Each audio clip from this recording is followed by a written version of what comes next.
कि मैं ये बात गहरी बताने जा रहा हूं कि मेरा गुरु आया है और गुरु मेरा बोलता कम है, बोलता कम है, गुण बहुत है मेरे गुरु में। क्या गुण है तेरे गुरु में? देर मत कर।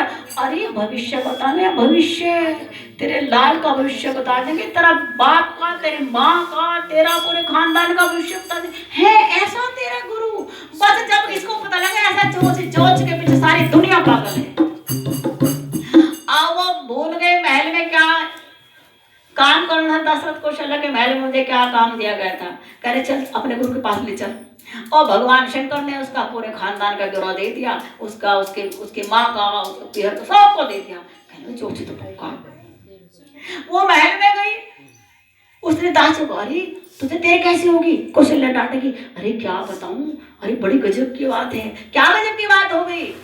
कि यहाँ अयोध्या में एक ज्योतिषिया रहा और ये बताई मेरी बात, और ये मेरे लाल के बारे में बताई, ये मेरे पति के बारे में, ये मेरे दूसरे बेटे के बारे में, ये मेरी माँ के बारे में, मेरी नानी के बारे में, सारा बताते। सारी बात सच्ची रत्ती भर भी झूठी नहीं कि है। अच्छा हम भी चले, हमारा काम कर दे थोड़ा सा। सब दास दास जो देखे 4-5 दिन हो गए ऐसे।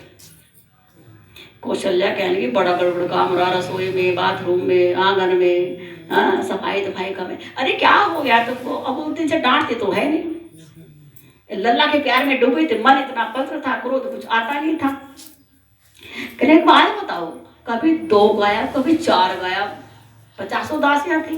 कहने माना नहीं बताए, आप झूठ तो बोलेंगे नहीं, तुम्हारे यहाँ तो झूठ बोलने का कुछ काम है ही नहीं, सत्यवादियों का घर है। कि बताओ ऐसे ऐसे कि ज्योतिषी आया और वो ज्योतिषी ने हमारे पूरे खानदान की बात बताई। फिर मैं उसे ले गई थी, उसकी बताई, उसके लिए। अच्छा इतना बड़ा ज्योतिषी? अरे यहाँ पे लिया मैंने अपने लल्ला का भाग दिखाऊंगी। तो कौशल्या ने बड़े प्रेम से आदर के साथ भगवान शंकर का घोसुंडी जी को बुलाया गुरु चेला के रूप में। और भगवान शंकर कहले अगर बता दिया ना असली क्या है, अभी जो है रोटी पानी सब छोड़ देगी। कितना कष्ट तेरे भाग में, कितना कष्ट तेरे परिवार के भाग में, कितना कष्ट राम के भाग में, तो नहीं बताऊंगा। ऐसे बात में उलझा दूंगा, यश यश की बात बताऊंगा, सुख सुख की बात बताऊंगा। कहले बता तो दूंगा, पर लल्ला के जो हाथ है ना बहुत ज्यादा ही कोमल है। लल्ला के हाथ ज्यादा ही कोमल है, तो मुझे बारीकी से देखने के लिए खुले मैदान में जाना पड़ेगा। अब इतने बारीक बारीक अंधेरे से मैं कैसे देखूं? कि खुले में ले जा बाबा, पर देख ले। कल देखूंगा तो, पर जब मैं देखता हूँ ना आसपास मेरे कोई नहीं होना चाहिए, मेरा मन भटक जाएगा। बिल्कुल बारीकी में जाके देखता हूँ कि अच्छा महाराज फिर हम कहाँ जाए? तुम अपने कमरे में बैठ जाओ, बस मजा खेलना छोड़ो। बस फिर क्या था, पीढ़े पे बैठ के भगवान शंकर ने गोदे में लेके राम लला को लिया और हाथ को देके और यूं फेरे, कभी इस गाल पे फेरे, चरण पे हाथ लगाए, अपने मस्तक में फेरे, चरण धूल माथे पे ले, आए हाय बार बार निछावर कर रहे हैं, जी भर के दर्शन किए। फिर कुछ महाराज कुछ बता दो, तो बताया ऐसा खानदान होगा, ऐसा नाम होगा, सारी दुनिया इनका नाम जपेगी, मुक्ति का दाता होगा, शक्ति का दाता होगा, यश प्रसिद्धि का दाता होगा, सबके कष्ट निवारेगा, मुनियों को उद्धार करेगा, पृथ्वी का भार कर बताते जा रहे और कौशल्या मां खुश होते जा रहे। जब जी भर के दर्शन किए गुरु चेला ने, तब बोले नाथ प्रसन्न वो शंकर भगवान की जय, पार्वती मैया की जय, गंगा मैया की जय। तो जब देखा ज्यादा उद्दंड हो गए सभी बालक, तो कहा भाई गुरुकुल में पढ़ने के लिए भेज दो। आप चारों भाइयों का सिर मुंडन हुआ और गुरुकुल में पढ़ने के लिए भेजा।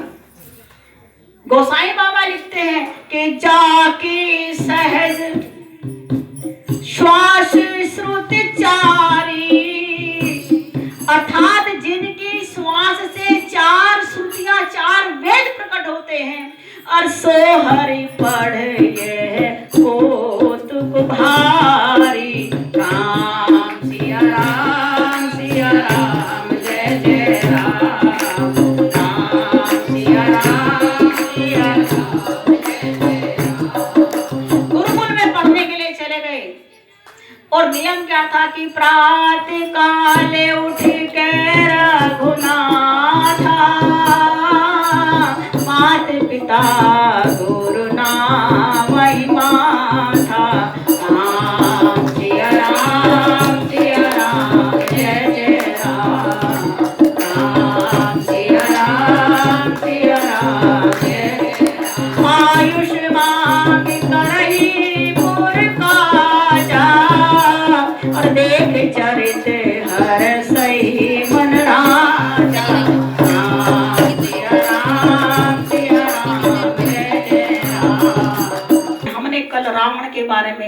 मेघनाथ के बारे में, कुंभकर्ण के बारे में सब बताया था, कितने उत्पात मचाए हुए थे।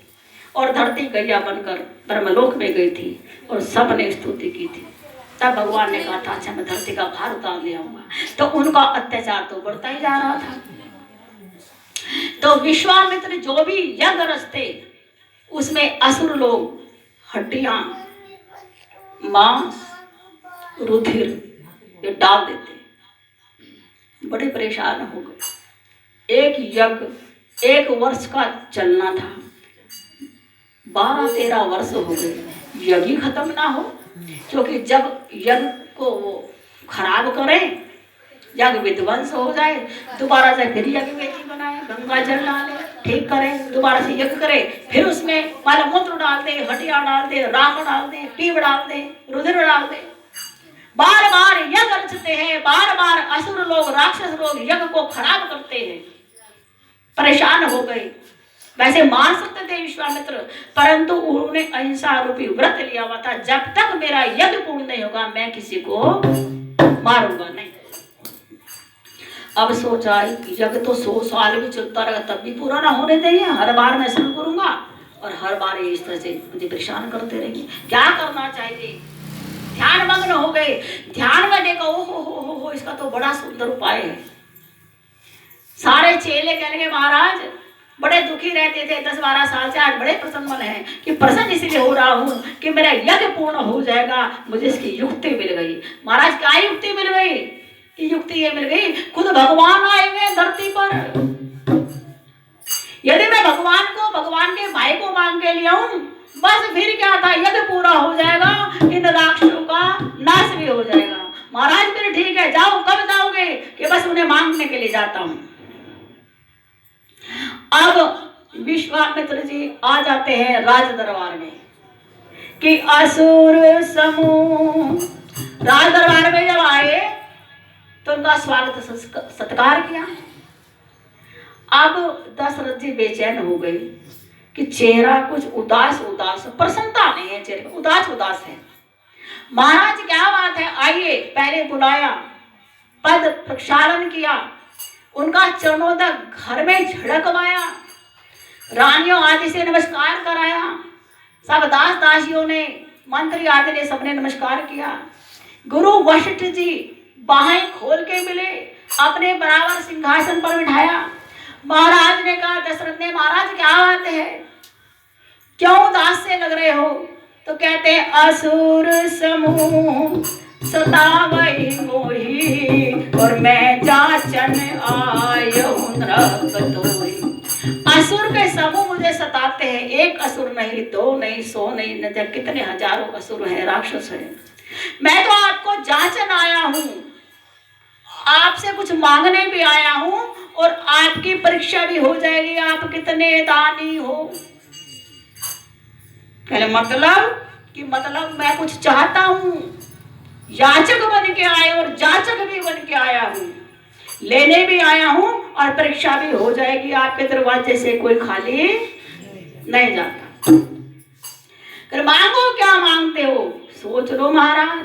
कि सोच लिया, यहाँ से कोई खाली दिख तो नहीं जाएगा। बोलो क्या मांगते हो? अनुज समेत भाई के साथ, अनुज समेत तेहु रघुनाथा और निश्चर पद में हो सना था।